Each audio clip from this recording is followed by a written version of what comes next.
어머니, 이 박스들이 뭐예요? 왜 집안이 이렇게 텅 비어 있어요?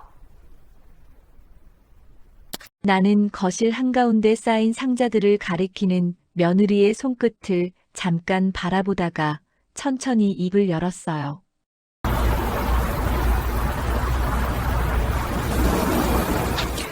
이사 가려고 짐 쌌지. 아들이 숨을 들이켰고 며느리는 말끝을 떨었죠. 어머니 무슨 말씀이세요? 우리가 여행 간 사이에 갑자기 무슨... 나는 더는 돌려 말하지 않았어요. 내가 이 집 팔았어. 뭐라고요? 어머니, 저희 어떻게 하라고요? 그 질문을 듣는 순간 내 속에서 오래 굳어있던 무언가가 툭 하고 부러졌어요. 알아서 하거라. 그동안 나한테 한 것처럼. 여러분, 제가 왜 이런 선택을 했는지 궁금하시죠? 지금 이 장면만 보면 제가 잔인한 사람처럼 보일지도 몰라요. 그런데 그동안 내가 사람 대접을 받았는지 한 번만 떠올려 보시면 제 선택이 그렇게 이상한 일만은 아니라는 걸 알게 되실 거예요. 안녕하세요. 저는 대전에서 살던 최영자, 올해 73살이에요. 남편을 일찍 보내고 평생 남의 집 살림을 하며 아들 하나 키웠습니다. 저는 스스로를 평범한 엄마라고 믿으며 살아왔어요. 아니, 정확히 말하면 평범하다고 우겨왔죠. 왜냐하면 평범하지 않다는 걸 인정하는 순간 제가 너무 서러워질 것 같았거든요. 제가 일하던 곳은 늘 바뀌었지만 제 하루는 바뀌지 않았어요. 새벽에 눈이 떠지고 손이 먼저 움직이고 마음은 늘 뒤늦게 따라왔죠. 젊을 땐 버틸만 했어요. 엄마 고생했어. 아들이 그 말 한마디만 해도 세상에서 제일 부자가 된 것 같았으니까요. 그래서 저는 돈을 모았고 남의 집 바닥을 닦아 만든 내 집을 샀어요. 작은 아파트였지만 그게 제 인생의 안전망이라고 그땐 믿었어요. 그런데 아들이 결혼하고 며느리 지은이가 들어오면서부터 그 안전망이 조금씩 아주 천천히 그러나 확실하게 찢어지기 시작했어요. 처음엔 다정했어요. 며느리는 제 앞에서 웃고 손녀들은 제품을 파고들었죠. 할머니 최고. 그 말이 제 심장을 들었다 놨다 했어요. 내가 필요하구나. 내가 여전히 누군가의 중심이구나. 그렇게 착각하기 딱 좋았어요. 하지만 가족이라는 말은 참 묘하더라고요. 월급도 없고 퇴근도 없고 쉬는 날도 없는데 어느 순간부터는 그게 당연한 일이 되어버리니까요. 어느 날부터 며느리의 말투가 바뀌었어요. 부탁이 아니라 지시가 되었고 미안함이 아니라 기준이 되었죠. 어머니, 오늘은 거실 유리창도 닦아주세요. 손님 오거든요. 어머니, 저녁은 6시 정확히 부탁드려요. 애들 스케줄 맞춰야 해서요. 어머니, 빨래는 제 옷이랑 섞이면 좀 곤란해요. 한 집에서 살면서 빨래가 섞이면 곤란하다는 말을 듣는 순간 제 안에서 무언가가 차갑게 식었어요. 가족이라면 적어도 한 번쯤은 어머니, 괜찮으세요? 라고 물어야 하는 거잖아요. 그런데 그 집엔 질문이 없었어요. 오직 확인만 있었죠. 다 했냐, 됐냐, 맞췄냐. 더 이상했던 건 아들이었어요. 제 아들 민호는 좋은 사람이라고 믿고 싶었거든요. 밖에선 친절하고 남들 앞에선 예의 바르고 어른들한텐 공손한 아이였으니까요. 그런데 집 안에서만큼은 제 표정을 보지 않았어요. 보지 않으려는 사람처럼요. 며느리가 제게 날카롭게 말할 때도 민호는 눈을 피하며 엄마, 그냥 좀 맞춰줘라는 식으로 정리를 해버렸어요. 그 말은 결국 이런 뜻이었죠. 엄마가 참아. 제가 가장 어이가 없었던 건 기억이었어요. 제가 허리가 아파서 앉아 있다가도 누가 물 한 잔 달라고 하면 벌떡 일어나게 돼요. 몸이 먼저 반응하니까요. 그런데 그 집 사람들은 제가 어디가 아픈지, 무엇을 좋아하는지, 뭘 싫어하는지 기억하지 않았어요. 냉장고엔 아이들 간식만 가득했고, 제 밥상엔 늘 이건 맵다, 이건 짜다, 이건 싫다는 말만 올라왔죠. 저는 매일 누군가의 입맛을 맞추면서 제 입맛을 잃어갔어요. 그리고 어느 날 제 몸이 신호를 보냈어요. 단순한 피곤이 아니었어요. 참는 사람이 결국 받는 벌처럼 허리가 뚝 하고 꺾이는 느낌이 들더라고요. 병원에서 의사는 담담하게 말했어요. 수술을 해야 한다고. 그때부터였을까요? 저는 처음으로 생각했어요. 내가 이 집에서 쓰러지면 이 사람들은 나를 살릴까? 아니면 빈자리를 걱정할까? 답을 알게 된 건 생각보다 빨랐습니다. 며느리가 어느 날 저녁 밝은 목소리로 말했어요. 이번에 가족끼리 바람 좀 쐬고 오자고요. 아이들도 스트레스 받는다면서요. 민호도 웃으며 맞장구 쳤죠. 저는 그 말이 이상하게 가슴을 콕 찔렀어요. 왜냐하면 그들의 가족이라는 말 속에 저는 늘 애매하게 비켜 서 있었거든요. 그리고 그 여행이 제 인생을 갈라놓는 문이 될 줄 그때의 저는 아직 몰랐습니다. 여러분, 제가 집을 팔아버린 진짜 결정타가 뭐였는지 궁금하시죠? 솔직히 말씀드리면 며느리의 말투가 차가워진 것만으로는 제가 여기까지 오지 않았어요. 사람은 참고 또 참다가도 어느 순간 이건 사람이 사람에게 할 짓이 아니다 싶은 선을 넘는 일이 생기거든요. 저는 그 선을 병원에서 처음 밟았습니다. 허리가 망가진 건 하루아침이 아니었어요. 남의 집 살림을 하며 살았고 내 집에 돌아오면 또 우리 집 살림을 했어요. 허리 통증은 늘 있었지만 저는 그걸 나이 탓이겠지 하며 넘겼죠.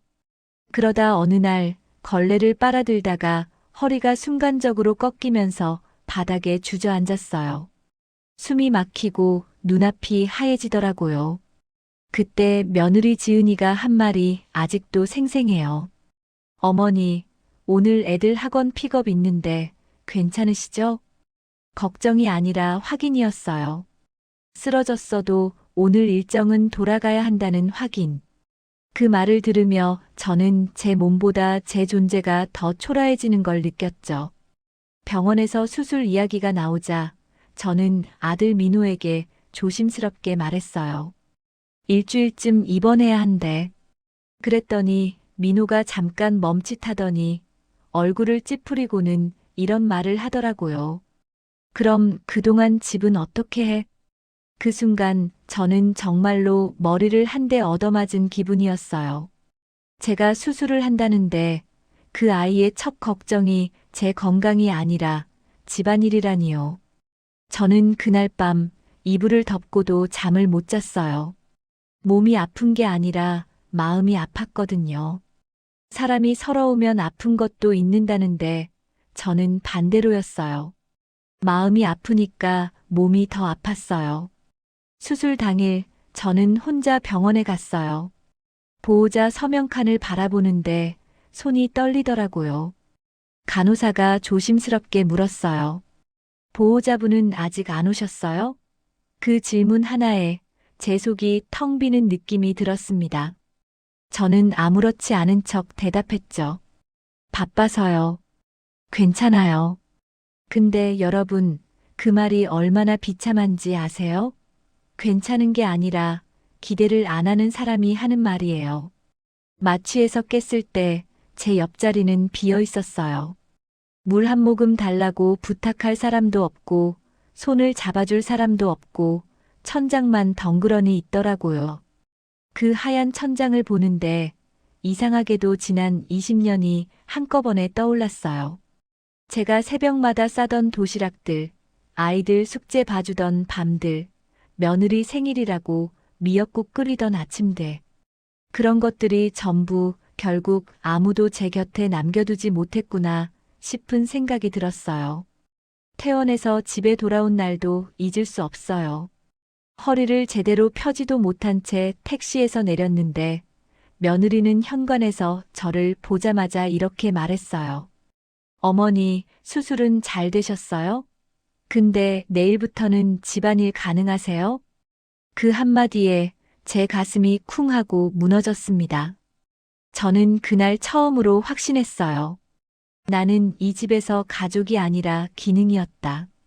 밥하는 기능, 빨래하는 기능, 아이 돌보는 기능. 기능이 고장나니까 걱정하는 건 기능의 회복 시점뿐이었던 거예요. 그런데요, 제가 진짜 무너진 건 그 다음이었어요. 몸이 조금 나아져 거실로 나가려다가 우연히 민우와 지은이가 나누는 대화를 들었거든요. 낮게 속삭이듯 말하는데도 제 귀에는 또렷하게 꽂혔어요. 여보, 솔직히 어머니 없으면 우리가 훨씬 편해. 그러게 요즘 시설도 괜찮다던데. 여러분, 그 말이 들리는 순간 제 다리가 굳어버렸어요. 저는 벽에 손을 짚고 한동안 움직이지도 못했습니다. 시설. 그 단어 하나가 제가 이 집에서 어떤 취급을 받는지 한 번에 보여주더라고요. 저는 그 자리에서 소리 지르지도 못했어요. 왜냐하면 이상하게도 그때는 화보다 먼저 현실적인 공포가 밀려왔거든요. 아, 얘네는 나를 내보낼 생각이구나. 그럼 이 집은? 내가 평생 벌어 산 이 집은 결국 누구 손에 남는 거지? 그날 밤 저는 잠을 이루지 못했어요. 그리고 새벽에 부엌으로 나가 물을 마시다가 식탁 위에 놓인 서류 한 장을 보게 됐습니다. 대충 접혀 있던 종이였는데 제목만 봐도 심장이 내려앉더라고요. 그 종이를 펼친 순간 저는 알았어요. 이 집에서 제가 당한 건 단순한 무시가 아니라는 걸요. 그리고 그때부터 제 머릿속에는 딱 하나의 질문만 남았습니다. 내가 계속 참으면 내 인생은 어디까지 빼앗기는 걸까? 식탁 위에 접혀 있던 그 종이를 펼치자마자 제 손끝이 얼어붙었어요. 제목이 너무 또렷했거든요. 요양시설 입소 상담 기록, 그리고 그 아래엔 체크박스들이 줄줄이 이어져 있었어요.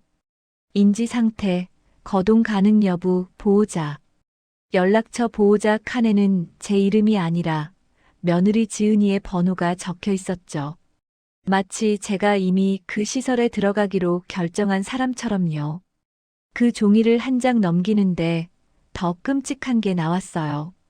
위임장 재산 및 계약 관련. 서명칸이 비어있긴 했지만 내용은 이미 다 채워져 있었어요. 본인은 보호자에게 금융 및 부동산 관련 업무 일체를 위임한다. 글자 하나하나가 제 숨을 눌렀습니다. 저는 순간 멍해졌어요. 뇌가 따라오지 못하는 느낌. 머리는 하얘지고 손바닥에는 식은땀이 맺혔죠. 그때 뒤에서 인기척이 들렸어요. 저는 반사적으로 종이를 다시 접어 식탁 매트 밑으로 밀어 넣었어요. 제가 뭘 숨기고 있다는 걸 들키면 이 집에서 제 자리는 더 빨리 사라질 것 같았거든요. 며느리가 부엌으로 들어오면서 아무렇지 않게 물었어요. 어머니, 물 드셨어요? 그 말이 더 무서웠어요. 따뜻해서가 아니라 아무 일도 없는 척하는 목소리였거든요. 저는 고개만 끄덕이고 방으로 들어왔어요.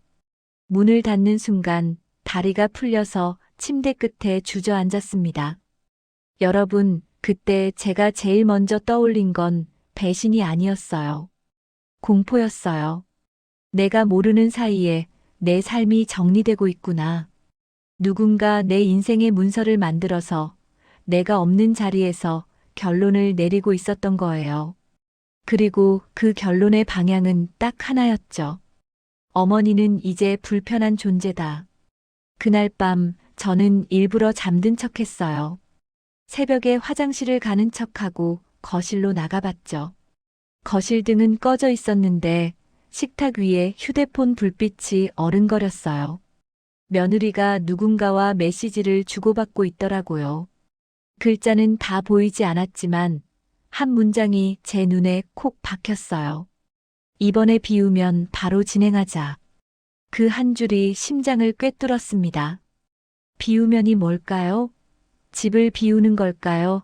제자리를 비우는 걸까요? 아니면 제가 집 밖으로 사라지는 걸까요? 저는 입술을 깨물고 조용히 방으로 들어왔어요. 그날 이후로 제 하루는 예전처럼 시계 톱니바퀴가 아니었어요. 겉으로는 똑같아 보여도 제 안에서는 다른 일이 시작됐거든요.